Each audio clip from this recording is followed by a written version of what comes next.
Good morning to all the students of class 7. Today we will discuss chapter number 13, motion and time. And in this video we will discuss about speed. Okay. So what is speed? Let's discuss today in this video. You are probably familiar with the word speed. Probably का मतलब क्या है? शायद आप इस word से क्या है स्टूडेंट्स फेमिलियर हैं, परिचित हैं. Okay, probably.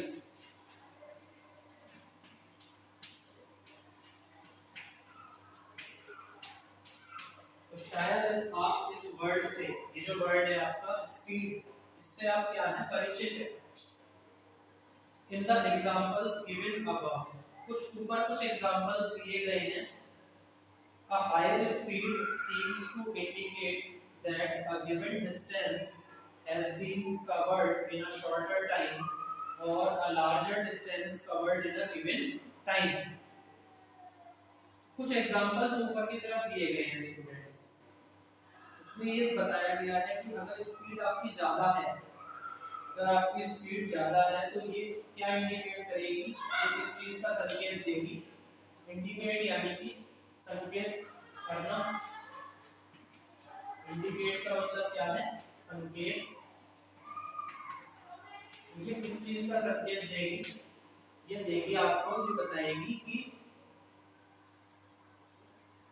a given distance has been covered in a shorter time. कि अगर कोई डिस्टेंस आपको दिया गया है तो वो कम से कम टाइम में उसको कवर किया जा सकता है. और a larger distance covered in a given time. और जो बड़ा डिस्टेंस है, कोई बड़ी दूरी है, उसको किसी गिवन टाइम में कवर किया जा सकता है. The most convenient way to find out which of the two or more objects is moving faster is to compare the distances moved by them in a unit time. Most convenient way, convenient का मतलब क्या है, सुविधाजनक.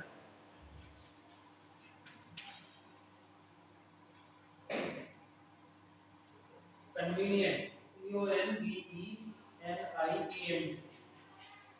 Convenient का मतलब क्या है students, सुविधाजनक.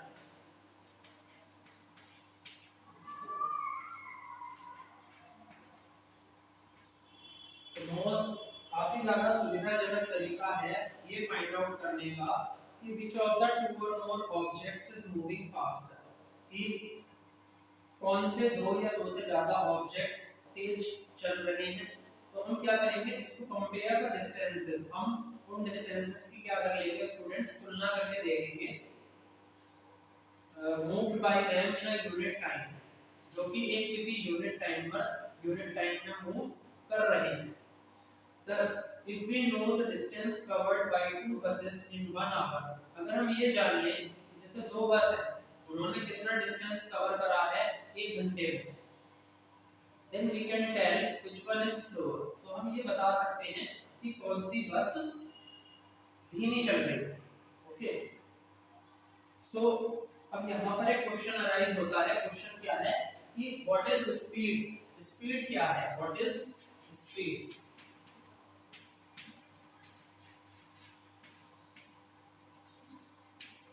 What is speed? Speed क्या चीज है. So we call the distance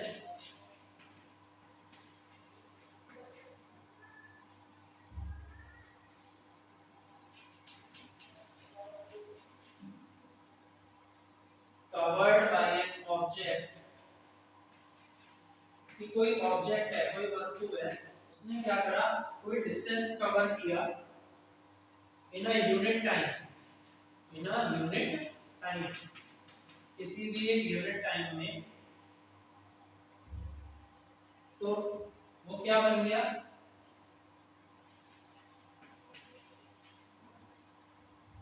speed of the object. वो क्या बन गई, आपकी स्पीड बन गई उस ऑब्जेक्ट.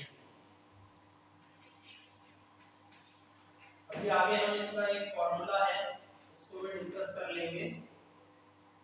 फिलहाल के लिए आप इतना समझिए कि जो स्पीड है वो वो क्या होता है, distance covered by an object, कि किसी ऑब्जेक्ट ने, किसी वस्तु ने कितनी दूरी तय करी इन अ यूनिट टाइम के अंदर, उसको हम बोलेंगे speed of the object. Is it clear? आगे देखिए, when we say that a car is moving with a speed of 50 kilometers per hour, अब इसे बहुत ध्यान से समझिएगा कि अगर कोई कार है और अगर उसकी स्पीड दी हुई है 50 किलोमीटर पर आवर, उसकी स्पीड कितनी दी हुई है, 50 किलोमीटर पर आवर, तो इसको कैसे दिखाएंगे?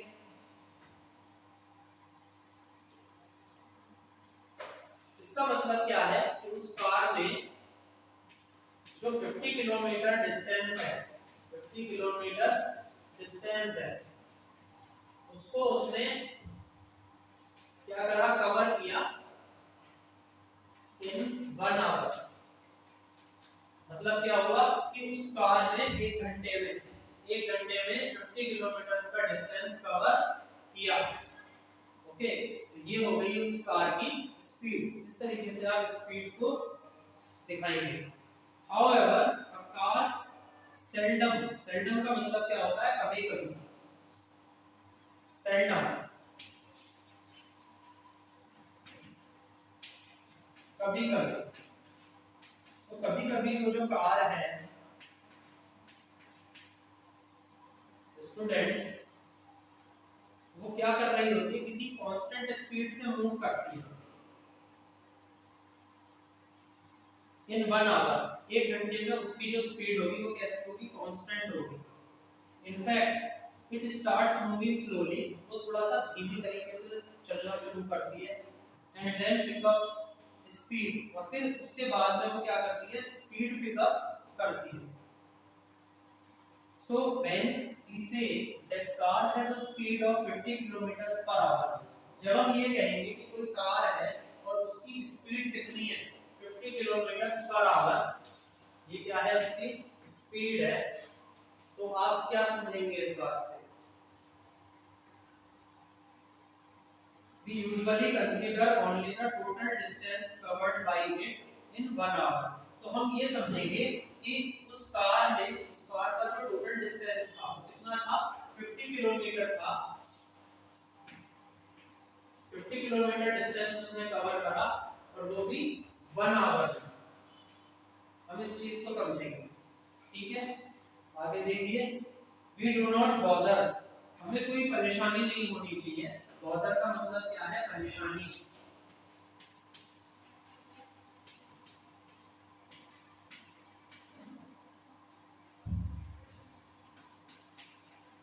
तो हमें कोई परेशानी नहीं होनी चाहिए इस चीज में, whether the car has been moving with a constant speed or not during that hour, कि जो कार है वो कांस्टेंट स्पीड से चल रही है या नहीं ड्यूरिंग दैट आवर। तो कार कैसे भी मूव कर सकती है, चाहे वो कांस्टेंट स्पीड से मूव करे, चाहे उसके अंदर क्या आए, स्पीड के अंदर कुछ वेरिएशंस आए, तो इसके लिए हमें बिल्कुल भी बॉदर नहीं होना है, इसके लिए हमें बिल्कुल भी परेशान नहीं होना। The speed calculated here is actually the average speed of the car। और जो स्पीड हम यहाँ पर निकाल रहे हैं, जो हमारी यहाँ पर बात चल रही है स्पीड को लेकर के इतनी देर से, तो वो क्या है आपकी, वो एक तरीके से आपकी होती है एवरेज स्पीड। उसको ही आप क्या कहते हैं, एवरेज स्पीड कहते हैं। ये चीज क्लियर है? In this book we shall use the term speed for average speed। इस बुक के अंदर जब भी हम स्पीड की बात करेंगे तो आप समझ जाइएगा कि हम एवरेज स्पीड की बात कर रहे हैं। So for us the speed is the total distance covered divided by the total time taken। तो अब स्पीड का क्या फॉर्मूला हो गया, स्पीड का क्या फॉर्मूला हो गया, ध्यान से समझिए उसको।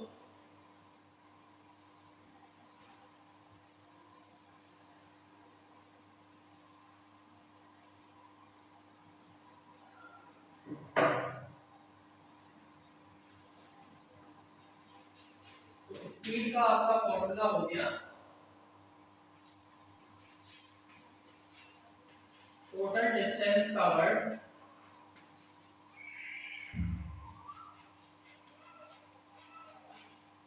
upon total time taken, total time taken।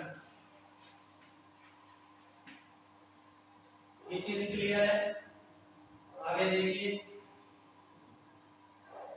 we can determine the speed of a given object once we can measure the time taken by it to cover a certain distance। हम क्या कर सकते हैं, डिटरमाइन कर सकते हैं इसको, speed को। डिटरमाइन का मतलब क्या है, तय करना। डिटरमाइन, तय करना। तो हम क्या कर सकते हैं स्टूडेंट्स, डिटरमाइन कर सकते हैं कि जो कोई ऑब्जेक्ट है, कोई गिवन ऑब्जेक्ट है, उसकी स्पीड क्या होगी, हम इस चीज को डिटरमाइन कर सकते हैं। We can measure the time taken by it. हम क्या मेजर करेंगे, क्या मापेंगे कि उस ऑब्जेक्ट ने कितना टाइम लिया है to cover a certain distance, और उस सर्टेन डिस्टेंस को कवर करने के लिए उसने कितना टाइम ले लिया है। In class 6 you learn how to measure distances. Class 6 में आपने पढ़ा था कि डिस्टेंसेस को कैसे मेजर किया जाता है, but how do we measure time, हम टाइम को कैसे मेजर करेंगे, लेट अस फाइंड आउट। अब हम इसको फाइंड आउट करेंगे, इसको खोजेंगे। लेकिन इसके लिए मैं आपको जो नेक्स्ट वीडियो है उसमें मैं आपको बताऊंगा how to measure the time. अभी कुछ एक दो चीजें और हैं जो मुझे आप लोगों को समझानी है। We will discuss the difference between non uniform motion and uniform motion, इसको भी समझिएगा।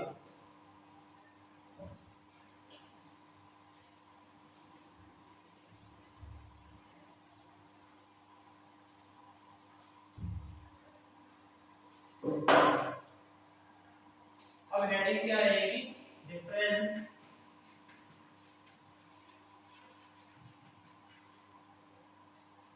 Between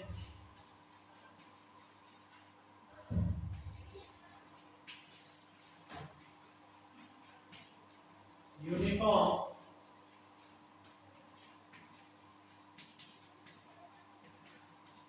and non uniform motion.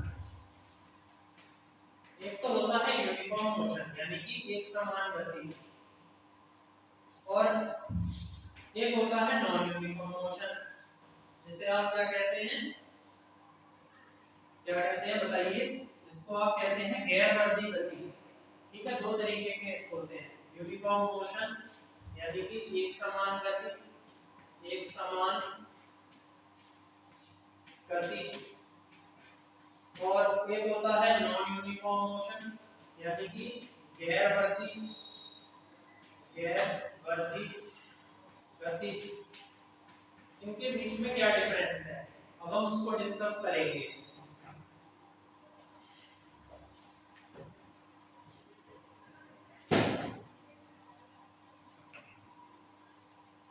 देखिए, in everyday life we seldom find objects moving with a constant speed। रोजमर्रा की जिंदगी के अंदर हमें परेशानी होती है कुछ वस्तुओं को खोजने में जो कि कांस्टेंट स्पीड से चल रही होती है, ओवर लॉन्ग डिस्टेंसेस और for long durations of time. या तो वो लॉन्ग डिस्टेंसेस यानी कि वो लंबी दूरी तय करती हैं, या फिर उनका जो टाइम ड्यूरेशन है वो थोड़ा सा ज्यादा होता है। लेकिन इन दोनों के बीच में क्या डिफरेंस है, यूनिफॉर्म मोशन और नॉन यूनिफॉर्म मोशन के बीच में, आइए उसको पढ़ते हैं। सबसे पहले यूनिफॉर्म मोशन डाल दीजिए हेडिंग, और उसके बाद डाल दीजिए next non uniform motion. Non uniform motion क्या डिफरेंस है देखते हैं। सबसे पहले डिस्कस कर लेते हैं हम यूनिफॉर्म मोशन को।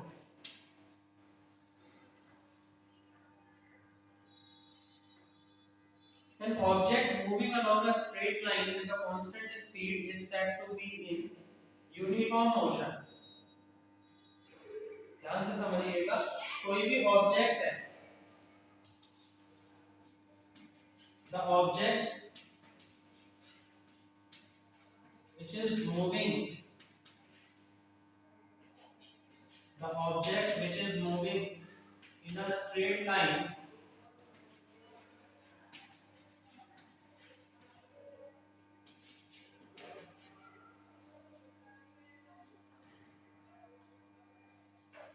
with a constant speed, with a constant speed,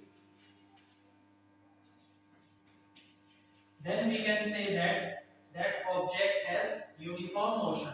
अब हम ये कहेंगे कि उस ऑब्जेक्ट का क्या है, यूनिफॉर्म मोशन है, यानी कि उसकी एक समान गति है।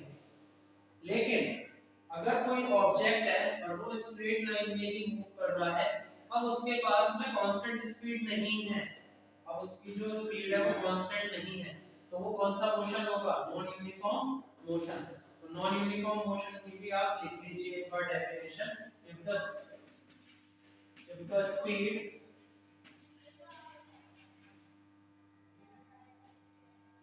of an object, if the speed of an object moving along